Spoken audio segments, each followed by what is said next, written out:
Welcome to Pass the Outlet, episode 34. I'm your host, Michael Benjamin, joined as always by my wingman, Chris Patrick. Mr. Patrick, new year, new intro. How you feeling, man?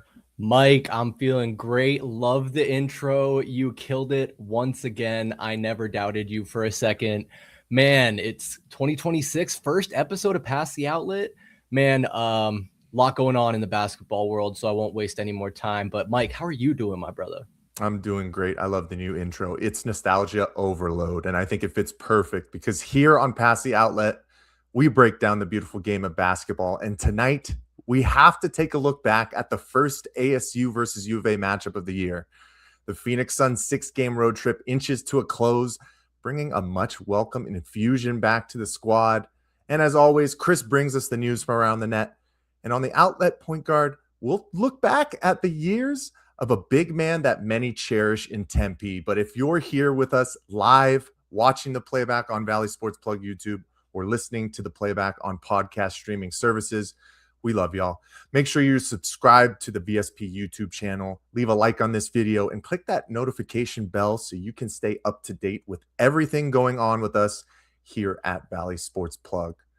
Chris, let's kick things off taking a trip back to the Dirty T. But to do that properly, we have to introduce tonight's special guest. He's grown a following on X, dissecting everything Arizona State Sun Devils sports, but I know him as the CEO of McDonald's basketball. Ladies and gentlemen, please welcome onto Pass the Outlet and onto Valley Sports Plug for the first time, Chris, aka Chuzz. Chuzz, how we doing? What's up, everybody? Man? Doing awesome. How are you guys doing? Doing great, man. I couldn't think of anybody better to bring on tonight, especially since you were in Tucson. So let's start right off the rip. Set the scene for us. You made the trek to Tucson last Wednesday for the first matchup of the season between the Sun Devils and the Wildcats. Was this your first time going to Tucson to watch that matchup? I know you have season tickets. I know you've seen that matchup plenty of times in Tempe. Was that your first time in Tucson? That was my first time down there. The arena was definitely definitely breathtaking. Definitely puts DFA to shame. The one thing I will say, though, is the fans were not as hostile and loud as I thought they would have been. I will be honest, it was packed, but it was not as hostile as I thought it was going to be. It was a lot more chill, calm, but concessions were great. Everything was great about that place.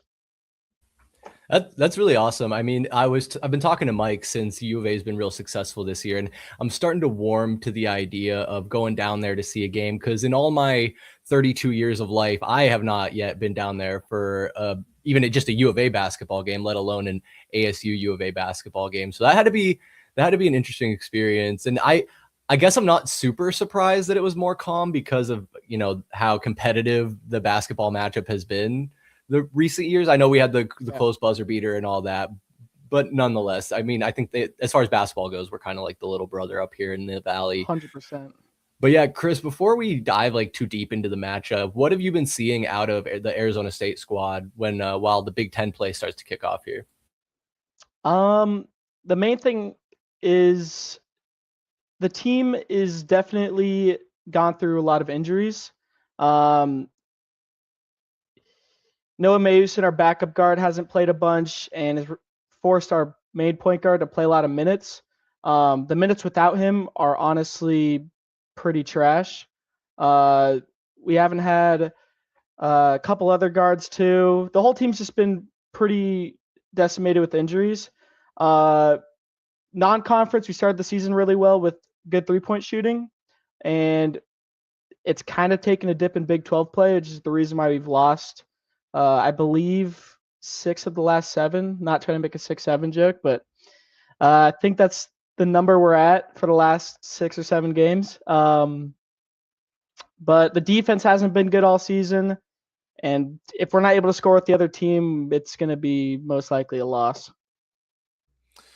Yeah. Hey, you can make as many 6-7 jokes as you want. There's no protocols here. I have to make the joke. You got to do it, man. I've seen it on your TikTok, seen it on your Twitter. It fits the brand nicely. Huge. But you're right. I mean, it's been tough couple of weeks, but let's get into it now. Going back to Tucson. I mean, Chris, it was a great showing from ASU. 21.5-point underdogs. You're leading 39-38 at half. What were the positives that stood out for you, at least in that first half for ASU? The positives for me were they were able to be super physical, and we weren't getting in too much foul trouble. We were able to be super physical with them in the first half. And we were able to shoot the ball extremely well. The issue is the foul started to pick up in the second half, and I think Alan Mukeba is somebody that can be physical with someone like Koa Pete, and he picked up 3 fouls early, picked up a tech too, so that was the only person that, in my mind, was able to guard Koa Pete on a consistent basis.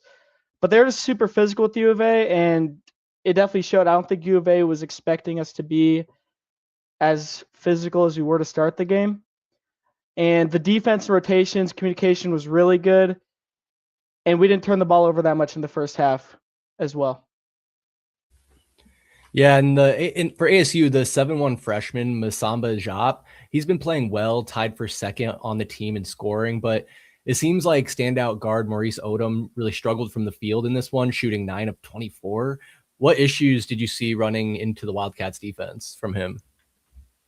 Definitely, we were not able to get much at the rim. I mean, the rim play, we were not able to get many baskets at the rim. Toby Awaka is, in my mind, so much better than Krivas. I don't know how Toby Awaka is not the starter for them. When he went into the game, that's when things got kind of bad. That's when he started getting more foul trouble. He's just way, way too physical for us. So we weren't able to get consistent shots at the basket. We had to rely on the three-point line a bunch. So yeah, that mainly contributed to it. But the two-man game between Jop and Mo Odom was excellent. I mean, it left Jop open for a lot of open shots, and Mo was just forced to take a bunch of shots, just kind of how they were defending us. And Chris, I know we do have to touch on the Wildcats as much as you're going to hate it. The freshman phenom Koa Pete, he continues his search for freshman of the year honors. 24 points, 10 boards, had a huge game. But, you know, a lot of people, like you said, and you touched on it already as well. If you watch this game, the difference maker was Toby Awaka. 25 points. He was perfect from the free throw line. Just absolutely aggressive around the rim. Had massive slams. It just seemed like consistently. But what did you see as like the major keys for Arizona to eventually pull away late in this one? Well, Jaden Bradley, their all-conference point guard, was great at the end of the game. I mean, he didn't start the game the best, and he only shot 6 of 15, but he made the shots late, and he got his team set up late, which is what a good point guard does, even if they have a bad game. Koa Pete had a very poor first half. He's kind of just throwing shots up, honestly just searching for the foul. Wasn't really looking to make the shot, but the second half he was very physical, getting into the paint. It just kind of wore on us, the physicality of them, especially with Toby Awaka at the start of the game, and the team just could not handle the physicality, and we're picking fouls up like crazy. Yeah, it's a tough game, and you really want to be able to see them play like a full end-to-end game. So, like, Chris, keeping it big picture, what does Arizona State have to do in order to get over the hump the next time they match up with the Wildcats in Tempe? Well, it's going to have to be making your 3-point shots again. We made 44% of our threes, and that's something we did in non-conference play. We were able to hit our shots in non-conference, and that kind of fell to start a conference play. If I am going to point out one tiny weakness, and I'm going to emphasize tiny for U of A's team, and there's not many, it's forcing their bigs to play on the perimeter on a consistent basis. We were able to get a bunch of open looks from Noah and Mo to most of the game. And even when the bigs would step up, it would leave easy pull-ups for a job. So if there's any weakness that you could possibly exploit is when you start to get their defense in rotation, sometimes they're not able to rotate the best. And making those bigs guard on the perimeter, I think you've got to force the bigs to get up and guard and not sit in drop coverage the whole game. It's going to be a big one, and I know you'll be in attendance for that, but I know you talked about not a whole lot of kinks in the armor for Arizona, but let's take a look at the Big Ten as a whole. The second Big 12. Big 12, my apologies. Second season officially, right? There are some heavy hitters in this conference. We already saw teams like Kansas take down number 2 Iowa State. We do know the Devils, they've lost 6 of 7, including that 30-point blowout at Houston on Sunday. But for Arizona State, give us your hopes or kind of like your predictions for them and maybe the rest of the Big 12 as we inch towards March. So my predictions, I don't have too high of hopes for the rest of the season. And that's mainly due to the fact that we're turning the ball over way more than we did in conference play. We're getting out-rebounded way more, like often than not. If there's any way that ASU can make March Madness and make this a positive season and to potentially save Bobby's job, you got to hit your 3-point shots. I mean, it's the only way that I see us winning any games is, I mean, we kept it close with U of A only because we were able to hit our open threes. And if we're able to hit our threes, which we're very capable of, it allows us to be competitive. But I just don't know if the defense will be able to hold up. Our defense is very inconsistent. Jop, the one negative about Jop is that maybe he's not aggressive enough around the rim, rebounding and rim protection. So we need more aggressive defense, smarter defense rotations, and be able to hit our threes, and that'll open up the rest of the game for us. Yeah, hoping they put their best foot forward. And you bring up a really good point there, and how the Bobby Hurley era has really been up and down. I got one last question for you, Chris. Your opinion, is this the last we're going to see of Bobby Hurley as the coach of the Sun Devils? Is there like a realistic chance he does salvage this and comes back next year? I think it's probably just done 100%. Even if he makes March, I think he just finds another job that is giving him the resources to compete. I mean, he's on the last year of his deal. He was only brought back because we didn't have the money to really fire him. So he's on the last year of his contract, so he technically won't be fired. His contract won't be renewed. I think regardless of how it ends, I think he won't make March. I think boosters weren't too happy with him after last season, especially, even if it all wasn't his fault. The roster, I mean, the administration, I don't think is giving him the proper resources. He never really had the consistent resources, but you still got to win. I mean, his roster is 1/6 of what probably Houston or Kansas is paying their roster. So it's just hard to compete in a conference like this when you're not getting the money like the big dogs. So I think he's gone regardless of what happens this season. So I'll enjoy it as much as I can for the rest of it. Yep, we have a lot of other friends who will as well. If you've watched any of our trivia, we have one of our teams, the Miller brothers, both ASU grads. Their team name is Throbby for Bobby. They love themselves some Bobby Hurley. Like Chris said, it's been a roller coaster for Bobby, and unfortunately, it just seems like the highest that they've ever reached is that play-in game, and never really seen any true success in tournament play. Man, he's gotten off to some really great starts over the seasons as well, but it always tailed off, it seemed like, when conference play came around. So it's off to a tough start right now, but we're holding out hope. I know you're going to be out at the game tomorrow against West Virginia, 7 p.m. So if the people are out there and they see you, make sure you guys say hello. But Chris, that's all we got for you tonight. I want to give you the floor. Anything you got, anything you want to share with the people. And everybody, make sure that you follow him on X at Chuzz. I'll throw it up for the people and give you the floor one more time. Just want to give it a forks up, and then off topic. I hate Cardinals fans wanting Kenny Dillingham to be the Cardinals head coach. I'll leave it at that. Very off topic, but I'm not a fan. Keep Kenny in Tempe. It's time to be realistic. Kenny Dillingham has a ways to go before he should even be considering the NFL. We need a couple. I saw Bickley and Marotta this morning, though. Well, Bickley, right? I think it's Bickley. Yeah, he was making the point. He was making the case for Kenny to the Cardinals, and I was just like, "Come on, man." Well, it's clickbait. It's clickbait. Come on. And I know you know Gambo, so if anything, put it in his ear and make sure that he's passing along the right information to them as well. Man, the Cardinals are a whole other story. Chris, we're going to have you on one of our VSP lives, probably Aiden as well. Want to get you on trivia too. You and Aiden got to think of a team name. Got to. We'll get you involved here. But hey, man, Aiden wanted to hop on tonight. He had to coach. Well, hey, he's teaching the future leaders, so we appreciate him for that. Yeah, all of us, man, we got those wide ties.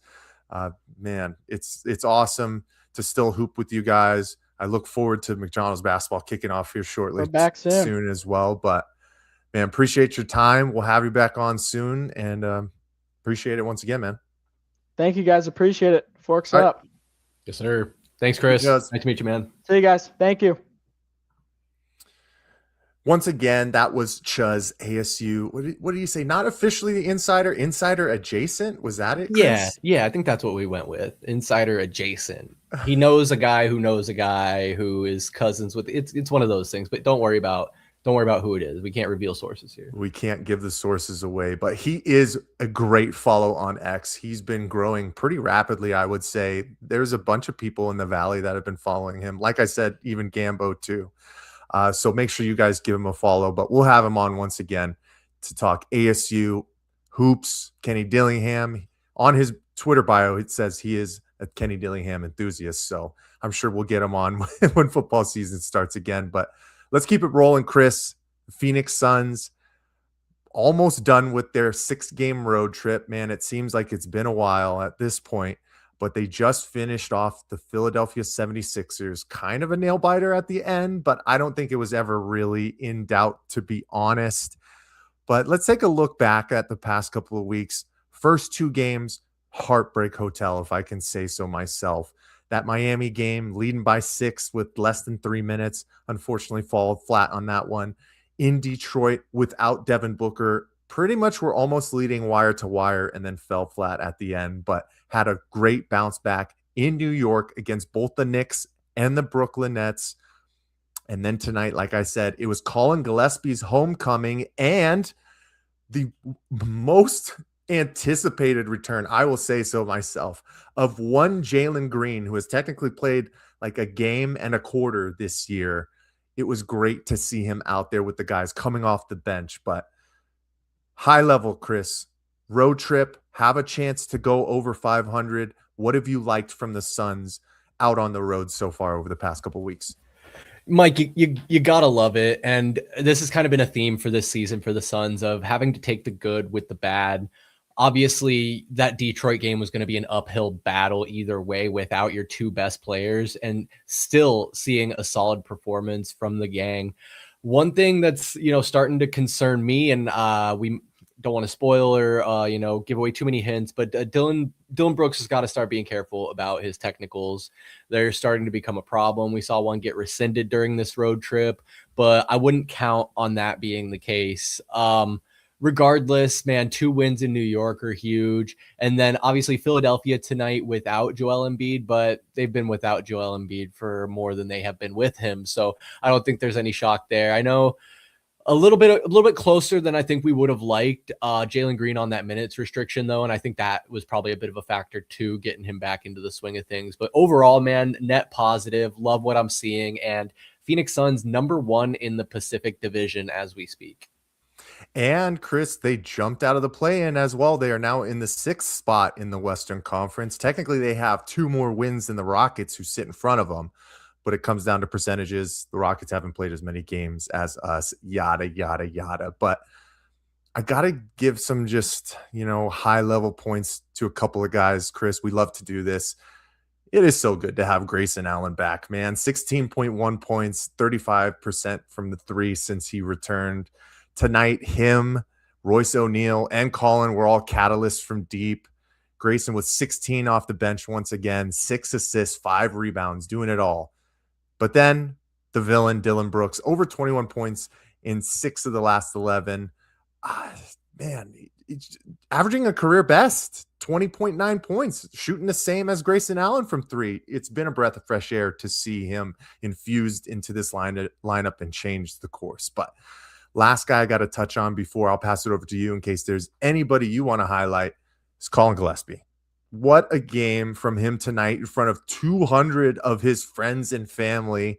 12 points, 3 of 6 from deep, 4 assists, 4 rebounds. We know that he went through that little slow patch in the scoring department, but as soon as he got on the road, it notched back up, man. Scored in double digits in all the games so far, including 22 points with 5 threes in Brooklyn just last night. And it was really cool to see Jalen Green infused into this lineup and see how those other secondary pieces who are going to lose minutes like Colin, like Jordan Goodwin, still perform and still help this team to a much deserved victory, I would say so myself, after some crazy fouls in the third quarter, but just an explosion from deep, man. Chris, is there anybody else you want to highlight before we go into the social swish for the news around the net? I'm glad you asked, Mike, and I am glad you brought up Colin Gillespie, but there's another guy that I've really been impressed with, who I was a bit weary of at the start of the season, and that's Mark Williams, man. He has stayed healthy. That was one of the biggest criticisms. I mean, knock on wood, man. We hope Mark can stay healthy. They're starting to play him on back-to-backs. He played Sunday and Monday on the 4th and 5th, and then just tonight on Monday and Tuesday. Of course, it seems like his minutes are being managed coming off the back-to-back. He can push close to 30, but then on the back-to-back nights, he'll play about 20 minutes on the second night. But that's good. Like, you want to see that being managed well. And especially for a guy like Mark, you're not really going to lean on him too heavy. He's more of a support player. And man, how could you not love the nickname Bookmark for that connection that we've seen between Devin Booker and Mark Williams? But man, it's these guys that we've really been missing for the Suns the past few seasons. I don't know if glue guys are the right words, but those guys that fill in the spaces. They're not the superstars on the team. You could even just simply say depth off the bench is just something the Suns team hasn't had. So it's a breath of fresh air seeing role players like Grayson Allen, Colin Gillespie, and Mark Williams step up. And now you throw Jalen Green into the mix. In theory, the sky's the limit, right, Mike? We can only hope so. And it's off to a great start. Technically, Jalen Green is 2-0 as a Phoenix Sun. It's great to see it. And man, yes, we're going to talk about Devin Booker, but I will tell the people, make sure you guys stay tuned to our Heat Check podcast that will be dropping this coming week later on, because we talk about Devin Booker and why he should be an all-star. But with that being said, Chris, I will pass it over to you. I will throw the lob. What do you have on the social swish for tonight? Yes, sir. We are back with the social swish, and it is news from around the net, where I scour the interwebs to find all of the most pressing basketball matters in the Valley and outside of it. And this one, Mike, has a little bit of a lot of bit of a Valley tie, and is very topical for our stream tonight. I'm sure you saw this already, but we're going to pull it up here. The announcement came out today. Adidas basketball, they posted on X. It always comes back to where it started, introducing the James Harden X ASU collection. And ASU later this season are going to wear Harden branded jerseys. Instead of having the Adidas logo, they got the James Harden logo on the right shoulder. Of course, Big 12 logo on the left. And looks pretty clean to me, Mike. What do you think of these the whole setup here, because on the right you got the long sleeve, the polo, the jersey, the shoes, pretty clean. Now, as most people would know, and you could probably see from behind me, I'm not the biggest Adidas guy, but that does not mean I don't have respect. And I am absolutely going to show respect for this. James Harden is a grizzled veteran when it comes to Adidas basketball. I think his 11th model just came out. The past 3 have been very successful. Lots of hoopers really enjoy them. And it just makes sense as James Harden, I would say either than Eddie House, Chris, is probably the most legendary player to ever come from ASU. So this just makes sense. And if you guys know me, you know that I love black jerseys. My all-time favorite Phoenix Suns jersey is the original Starburst from probably 1997. I don't think it came around right when 1992-93 when they changed jerseys. But wow, I mean, I know I already saw Chuzz on Twitter saying, how do I get my hands on one of these? And I'm sure it's coming up soon, but great partnership. Man, these are going to look clean. I can't wait to see them. Yeah, I'm excited, man. I think I don't know if I'll buy an ASU jersey. I'll be looking forward to seeing them playing them. But that shirt, that long sleeve is looking kind of nice. I'll be interested to check it out. But I am there with you, Mike, in regards to Adidas basketball shoes. I've just been a Nike guy when it comes to playing in those shoes. I do have the Dawn issue 2s, I think, which are good outdoor shoes, but I don't hoop outdoors a lot these days. So I don't know, man. But yeah, to each their own. I love that they are doing this. I'm surprised I don't want to say taken this long, but I'm surprised it hasn't happened sooner. Obviously, like you pointed out there, James Harden, strong ASU ties, ASU legend, many would say, but man, looking forward to that. So I'm sure we'll be talking about that again as we get closer and as we see ASU play in them, of course. Mike, the next topic here, the next post we have is straight from our very own Valley Sports Plug Instagram, and I'm just going to pull it up and throw it your way so you can break down for the people what we're looking at here. Yes. So we've talked about this a couple of different times, but it's always a good story because it's so prevalent to what's happening right now. Devin Booker, when he first announced the book 1, a lot of people, specifically in Phoenix and Arizona, were a little up in arms, or I would say more so disappointed, because the initial drop happened at Art Basel in Miami. And a lot of people question, why would you do that? This is our guy. This is our Valley guy. We've been waiting for so long for somebody that is truly ours to have a signature shoe, and to do that drop with the limited pairs only in Miami was people felt some type of way, right? So this time around, I think Devin Booker, Nike Basketball, and all of his camp, they heard the people. So on Saturday, what was it? Last Saturday, I think, about 1 week ago, I saw Devin Booker on his Instagram story post that he had something special for Phoenix. And there he is right outside of the Mortgage Matchup Center shooting on a made-up court because he was putting together a pop-up to sell his brand new shoes, the Book 2s. It was the black colorway as well as this one, the Phoenix colorway. So I said, I'm going. I got to do it. This is a once-in-a-lifetime opportunity, the first time in a very long time, if ever, that a Nike or a signature athlete has done a pop-up for their signature shoe. So it was a waited about 2.5 hours in the line, but it was an experience. As you can see from these, once you got into the little section, they had the basketball court where they were doing clinics for some young hoopers. Then they had your line to go and get in the shoes, and his branding that they've done is the license to skill. So he is a secret agent who's going to get buckets. So it was like a secret layer. You went into this steel container, like a shipping container, had boxes on the outside. And once you went in, it had all these tuxedos. It had all these secret agent garbs kind of on this table where you could get a really clean, picture or video, just like this one you're seeing right here. And then you had the ability to buy the shoe. So had to pony up the $145, easy decision. And I also got some on-court time this past Sunday. I will save that once again for the Heat Check podcast because we dove a little bit into that. So make sure you guys tune into that later this week. But the bag has been secured for the Nike Book 2s, Chris. They are nice. I love them so far. Man, those are clean. I'm sure they'll probably put some more out at some point. I think I'll be able to get my hands on a pair of the orange ones. And people are probably wondering, like, Mike was there. Where was Chris? I was invited.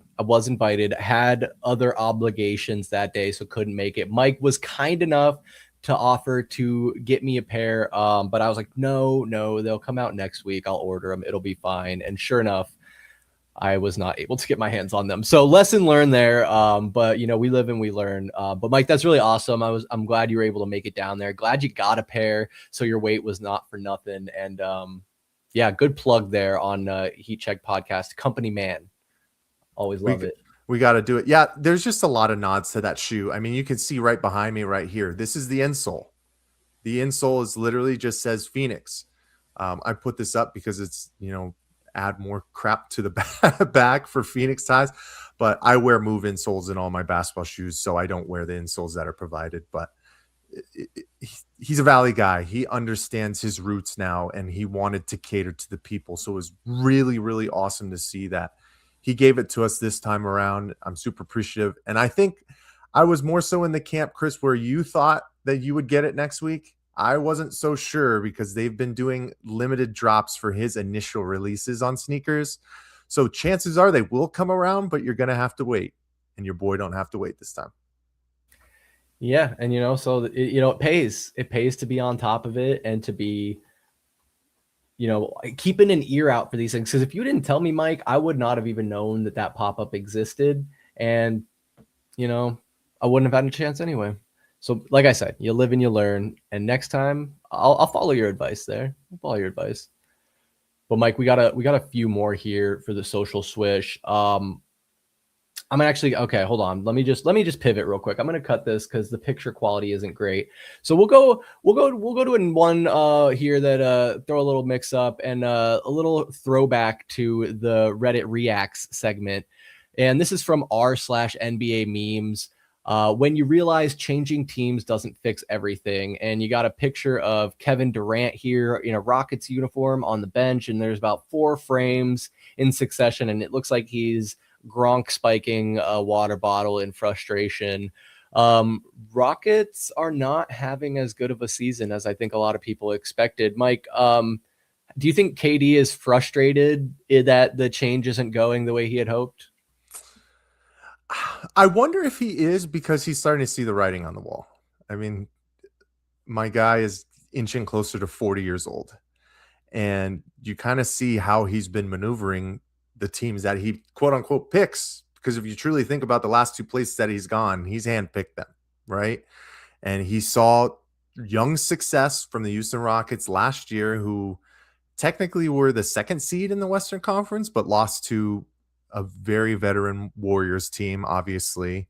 So he thought, hey, I'm not wanted in Phoenix anymore. Where's the next best place to go? Probably, and a lot of it probably is because he has those ties going back to his days at Texas, even though it was one short year with the Longhorns, closer to home towards the end of your career, perfect place to go with young up-and-coming superstars, if you truly talk about Alfred Şengün and Amen Thompson. But, man, cohesion is such a real thing in basketball specifically, man. You can see it with the Phoenix Suns, man. Sometimes you do have to cut the dead weight in order for everybody to get on the same page. And this has been the struggle for KD, I think, the last couple of stops in his career. He got really close in Brooklyn, even though he didn't have his 2 main guys with him consistently with Kyrie and James Harden. But, man, doesn't it just seem it's been so long since those truly successful seasons for KD going back to Golden State? So he probably is seeing, the twilight coming faster than he would hope so, because we know he truly is a student of the game, and that's what he loves. He loves it more than anything, other than his mama. He loves his mama more than the game, but it's probably a close second there. And the Rockets, the Rockets aren't where I think a lot of people expected them. They were probably pinpointing them, I would say, at least top 3. Spurs right now with the second best record in the West right now, I think you can truly contribute that to Nikola Jokic going down and missing the past couple of months. But I think a lot of people were penciling in the Rockets right there to be pushing Oklahoma City. And we saw it with that first game to start this year. And then it's just been a little bit of a tail off. They still are 10 games over 500, but when the expectations are high, man, the frustrations come way quicker. We can attest to that here in the Valley. We know that very well from the past 2 years, but am I feeling any type of way bad for the guy? No shot, Chris, especially after he hit that game winner against the Suns and he came out and acted like he was the scapegoat. Everybody in the Valley knew that it was more so Bradley Beal's fault than it ever was Kevin Durant. So for him to come out and make the comments that he did just put even more of a sour taste in our mouth with the way that he left. And it's disappointing because I wanted to look more fondly at the Kevin Durant era, and now I just can't. Yeah, no, I totally agree with you. And not to beat a dead horse or go back to any old topics, but that comment he made after the win against the Suns, like, I will give him, like, you were thrown in, you were tossed some blame, but to say you were the scapegoat is disingenuous at best, because in front of you in line is Bradley Beal, Mike Budenholzer. I think even Matt Ishbia bears some of the responsibility there. Like, nobody, not one person said it's only Kevin Durant's fault. That's absolutely ridiculous. So as a Suns fan, I do love to see him be frustrated. I love to not see them reach the level of success that they thought they would have this season. Although they are obviously still a good team. I think they will be a force in the playoffs. Wouldn't want the Suns to match up with them.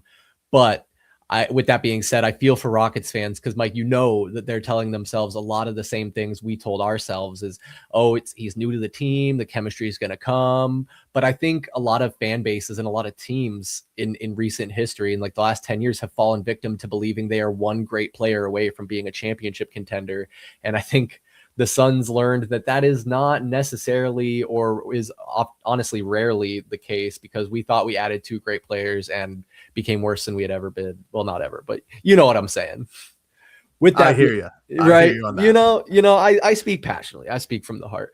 But Mike, I got two more here, but I'm gonna make them quick hitters, and they're kind of I'm putting them together in a package somewhat to show the dichotomy, if you will. And I call this portion of the social swish, this is like a subsection of the social swish, I'm going to call it the tale of two 100s. And you might know where I'm going with this, but the first here is on Sports Center at SC Next on X. Adrian Stubbs shattered the Arizona State scoring record by having 100 points in 3 quarters. That's the Arizona State high school record for boys basketball. 100 points in 3 quarters, Mike. He is a guard from, help me out here, Maryvale, and they beat Kofa, which is a school in Yuma. Mike, what was your immediate thoughts on this whole game and everything we learned about it and the team they played and doing it all in 3 quarters? Is this an impressive accomplishment to you? First initial reaction, the only thing I thought of was, where's the tape? I need to see the highlights. Second reaction was, where's the box score? What were his teammates doing outside of him? How many shots did they get up, or were they truly just force feeding it? And now we know that even in high school sports nowadays, everything is filmed. You know, they have max preps. They got all this kind of stuff. So, of course, the film came out. And, Chris, I don't know how you feel. Kid can hoop, right? He was able to get to the basket. He had some nice shots. It seemed like he got to the foul line a lot, which probably helped him out as well. But, hey, kudos to you, especially if you're getting to the foul line and you're consistently hitting them, shooting like over 90%. Props to you. Keep attacking. That's what I want from players like that. So it is impressive, dude. 100 points, any kind of facet, it is impressive. But it always creeps in, especially as somebody who has played basketball for so many years, even as an adult in adult leagues or runs on Sundays and that kind of stuff. Man, I would not be able to play with this kind of a player. Like, there's no shot that he didn't shoot 85 to 90% of the shots in that game, and getting a win only gets so far, right? Especially, I think they won by almost 100 points, right? I Like, think so. Yeah. Adrian, let's share the wealth a little bit. Now, do we know? I haven't done enough research. Do we know, were his teammates, were they hunting for him? Like, was there a game plan before? Or was like, hey, you got the hot hand. Maybe he has 30 points through the first quarter. Let's go for it. Feed Adrian the ball. If everybody's on the same page at that point, I don't have a problem. But I just find it hard to believe that all of his teammates were in that same boat. So it is impressive. You have to give the credit where the credit is due, but also at the same time, it is a little bit selfish. 100 points through 3 quarters, Chris, is just absolutely absurd. It's wild too, especially when I'm pretty sure in high school, do they play 4 10-minute quarters or is it 2 20-minute halves? I'm pretty sure it's 4 10-minute quarters. I think it would depend on the districts, but if I'm not mistaken, that hasn't changed in a while. I think the only basketball leagues that do it is college that does halves. If I'm Really? not Okay, mistaken, I I feel think you're like everybody right. else does quarters. Yeah. That sounds right. And that's how it should be. That's how basketball is played. But yeah, Mike, this game, I have a lot of questions. I as well want to see the box score because I don't know. I heard, I think, I don't know if I read a comment or saw within an article somewhere, someone said it was a lot of points off turnovers. So it sounds like free throws and turnovers maybe. But the other thing that I think stood out to me, so 100 points in 3 quarters, Mike, I'm pretty sure the final score was like 109 to like 40 or something. So the rest of his team only scored 9 points and they had a whole 10-minute quarter and only scored without him playing and only scored 9 points. So I don't know if at that point coach was like, all right, don't shoot them anymore while they're dead. That's just rude. But like, it's already rude enough that you put up 100 points in 3 quarters. But hey, we played to win the game. And if you're going to come and compete, I have no problem with it. But yeah, it's interesting. It's interesting because I can't remember again off the top of my head, but I believe I had kind of seen this story breaking as it was happening. And they said that I think he had like 70 something at halftime. So they were probably like, yeah, just get there and then be done.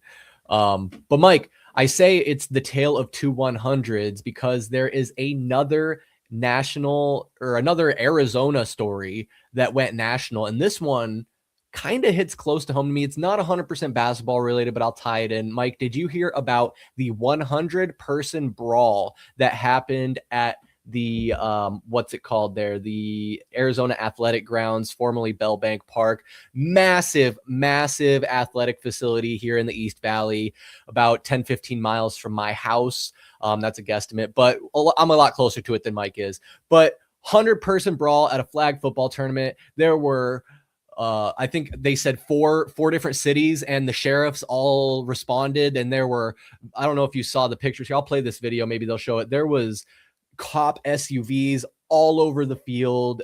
Nobody was arrested. Nobody was issued a citation. They just strictly came up, dispersed everybody, made everybody go home. But now the organizers are threatening lifetime bans. There's a whole lot of fallout from this. But Mike, how I want to tie it in is you mentioned all of our Y ties and working at the YMCA, playing at the YMCA. You guys are in adult leagues. You've been an official. You've been a coach.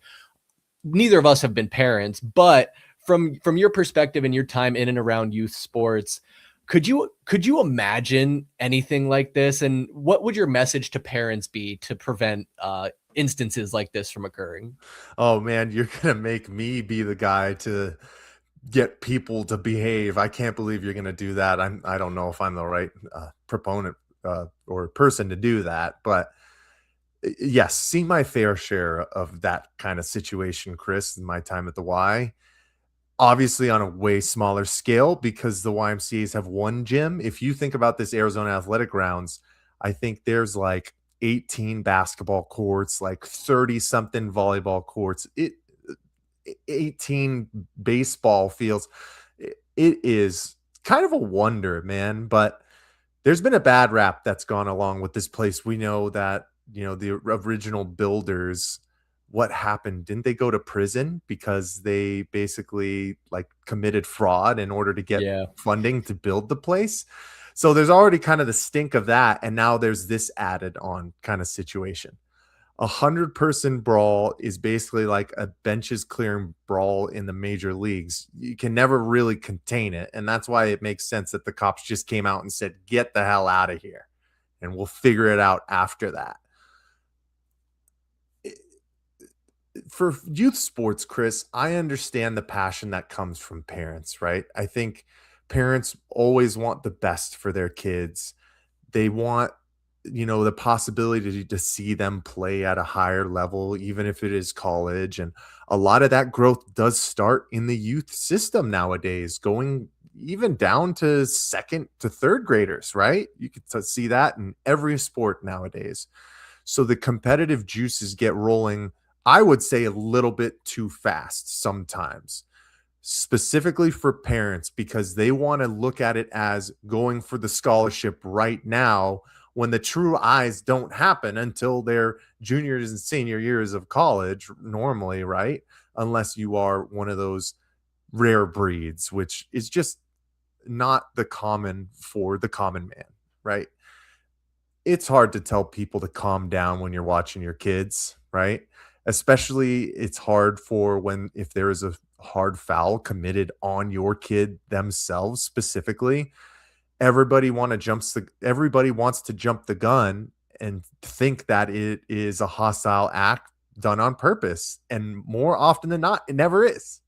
But it's hard to stay grounded within that scenario as things are happening. And I think it really takes years and years to become that kind of a parent watching their kids. So that's why you see most of the times when all the parent scuffles and craziness is happening, it's always with the younger kids, Chris, because it's their first time within these youth sports, AAU, big kind of profile youth sports environments. And people just don't know how to act at that point. So how do I lead the camel to water to calm down? Take a deep breath. Understand that it's just a game. It's not the end all be all. There are those instances of when it's never okay for parents to fight, obviously, but there are higher stakes way further down the road than a fourth or fifth grade flag football game on a Friday or Saturday afternoon at the Arizona Athletics grounds megaplex. Let's get it together, folks. We can do better than that. Well said, Mike. Well said. And I get it. Like, you're right. These parents, they're invested in what their kids are doing. They're usually financially invested through the equipment they've gotten for their kids. Regardless of the sport, there's a certain level of expense for playing in these leagues as well. So I get it. You've invested your time and your money and your energy, and you're there on a Saturday when you might want to be doing something else. But man, I agree. Like, you gotta take a breath. There are more important things. And like, it's funny, like, just to share a quick anecdote, when I was briefly helping officiate little kids, it was the age group, I forget exactly, but we weren't even keeping score. That's how young these kids were. And I had a dad ask me, like, why aren't you calling a foul? I'm like, because they're barely dribbling the ball. Like, if someone like shoves another kid to the ground, but I see that makes sense what you're saying. It's at the younger levels and they just don't know. But guys, it's gonna be okay. But Mike, I thought that was crazy. 100-point game for Adrian Stubbs. 100-person brawl about a week later. Hopefully we don't make any more national headlines for 100s until the summer when the weather heats up. But Mike, that was the social swish news from around the net. We went a little long. Apologize, but lot to go into. No, I think it was perfect. Arizona always brings the best and the worst. It will never cease to amaze me. But Chris, great job.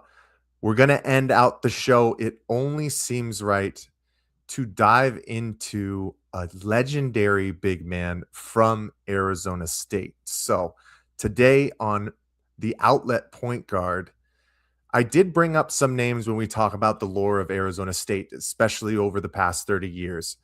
I'd put Eddie House right up there. James Harden would be up there. And Chris, if you could guess who would be that third guy on the top of the list, I'll give you the floor. Let's see if you can figure it out before I pull him up. Oh, Mike. Are you talking about Remy Martin?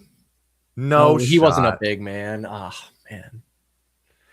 There are some great guards from Arizona State, but when you talk about a big man who might have been undersized, you have to talk about Ike Diogu. Man, oh man. There you go. This was truly the era when I was growing up as well, right? Let's look at Ike, man. 6'8", 250 pounds, forward/center from the Arizona State University. When you look at his time in the NBA, he only played for 6 years for 6 different teams, but he was the 9th overall pick in 2005 by the Golden State Warriors. He technically missed a full season in 2009, 2010 with injury. He played his final season, I think only 2 games in 2011, 2012 with the San Antonio Spurs. So we're at about 14, 15 years removed since Ike Diogu has played in the NBA. But he is one of those guys who went overseas and had some good success. But man, he showed promise his rookie year, even though the stats weren't jumping off the page like crazy. 7 points, 3.3 rebounds on 52% shooting. But Chris, the big thing was his size and his style. It just never molded to the NBA game. He was truly undersized for playing the big man. He averaged 6 points, 3.1 rebounds on 50.9% shooting in his 225 career games in the NBA. But the reason we're talking about him today is because we had the ASU aficionado Chuzz on, and Arizona State was where he cemented his legacy, man. He was a true stud, averaged 21.4 points per game, 8.8 rebounds per game in 91 games over 3 seasons with the Sun Devils. He led the Pac-10 in scoring in 2004 with 22.8 points. He was the 2005 Pac-10 Player of the Year, a consensus second team All-American, and he does have his number 5 jersey already retired by Arizona State. But yeah, that 04-05 season was crazy because he became the first player in Pac-10 history. That's how much we're dating ourselves, Chris. We're going back to the Pac-10 to lead the conference in scoring, rebounding, and shot blocking that year.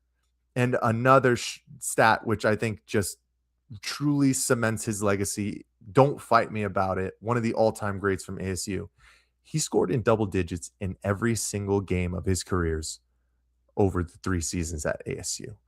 Chris, when you think of Ike Diogu, what's the first thing that comes to your mind, man?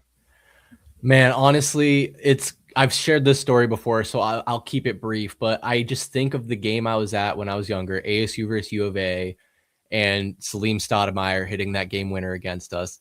Heartbreaker. But that was a time in my life when I had already liked basketball and been playing basketball, but that was 04-05, as we know, was a great year for the Suns as well. Fun time to watch ASU basketball, U of A basketball. So basketball in Arizona was really hitting during that time. And I just remember I had a t-shirt. It was ASU. It said, I think it said, "We like Ike" or "I like Ike," which I forget which president was like their slogan. So it was like a play on that.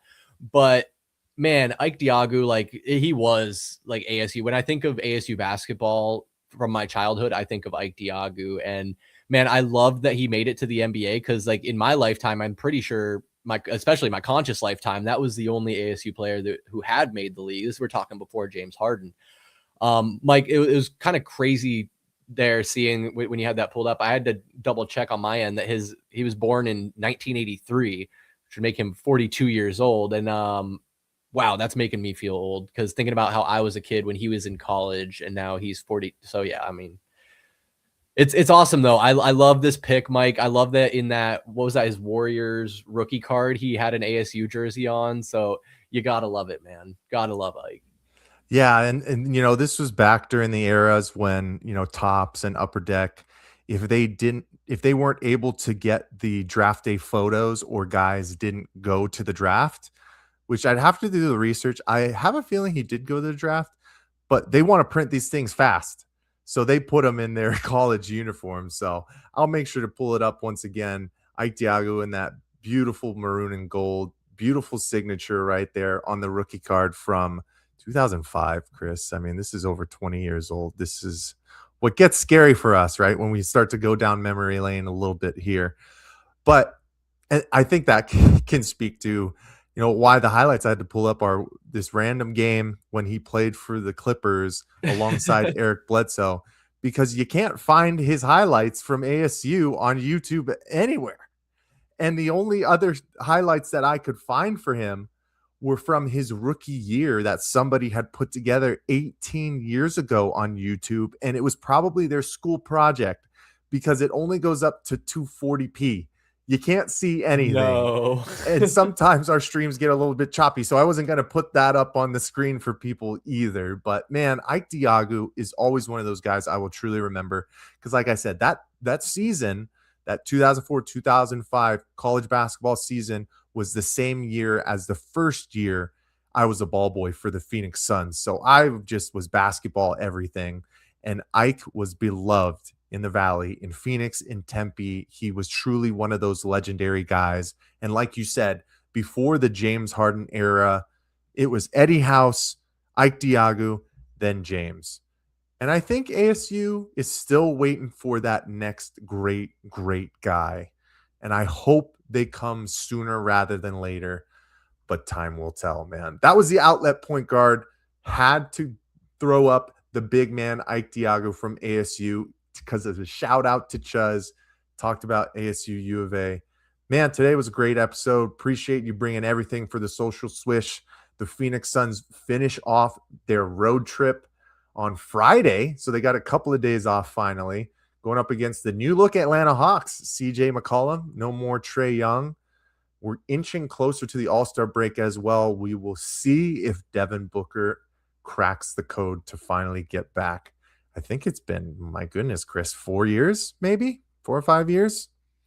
But we're very hopeful that he'll get there this year. But this was Past the Outlet, episode number 34. We appreciate everybody who stopped by. Before we do the rest of the outro, Chris, I'll pass it over to you and give you the floor to give anything else to the people for tonight. Well, thank you, Mike. It's always a pleasure to get on here with you and talk basketball. It's awesome having Chuzz on. I love having guests on, getting their perspective, asking them some questions. If you guys know anybody that you think would be great for Past the Outlet, let us know in the comments. We might reach out, take a look. But Mike, I think I might just have to mess around and go to one of these games coming up. I might talk to Ian about that Brooklyn game. Might have to talk to Ian about that Brooklyn game. You got to get it. We'll get out there. We'll talk. I know the next game I think I have tickets for the Phoenix Suns is the 25th, Miami Heat. I don't know if I'll be at that one, but I know I will for sure be at the rematch on Thursday, January 29th, when the Detroit Pistons make their arrival to town. Man, Detroit, go Detroit basketball, man. I have no problem with them having success this year. They've struggled for the past couple of seasons. Cade Cunningham is a true deserved first-time All-Star game starter, which was actually just announced today. The first time LeBron James is not a starter in the All-Star game since 2004, Chris. The eras are truly changing right in front of our eyes, and we can't wait to deep dive more of that. But like I said, make sure you guys like this video, subscribe to us here on Valley Sports Plug YouTube.